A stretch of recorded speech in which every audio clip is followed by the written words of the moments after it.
Hello বন্ধুরা, রিলনিশু mini ব্লগে তোমাদের সকলকে ওয়েলকাম। তো আমি আবার চলে এসেছি মিনি ব্লগ নিয়ে। দেখতেই পাচ্ছ এই মোটোগুলো নেওয়া হয়েছে দিদি আর জামাইবাবুর জন্য। আর এটা হচ্ছে পরের দিন দিদি বসে পড়েছে ঘরগুলো রং করতে। আগের দিন রং করার কথা ছিল, বাট দিদি যেহেতু এসেছিল অনেক গল্প হচ্ছিল তাই আর রং করা হয়নি। আর এই কুলোটা যে দেখছো এটা করেছে দিশা। দিশা করেছে, কেমন লাগলো বল?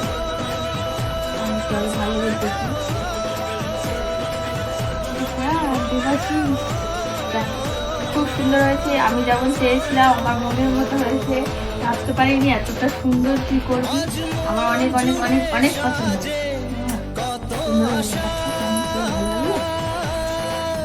হ্যাঁ, খুব সুন্দর হয়েছে, খুবই সুন্দর, খুবই সুন্দর হয়েছে।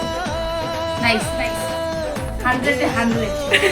আর দিশা, তুই জানতে চেয়েছিলি না কেমন লেগেছে? ভিডিওটা দেখে আশা করি বুঝে গেছি যে কতটা ভালো লেগেছে আমাদের। তো তারপরে আমরা ঘর রং করতে বসে গেছি। ততদিন তোমরা সুস্থ থেকো, ভালো থেকো। দেখা হচ্ছে নেক্সট মিনি ব্লগে। টাটা।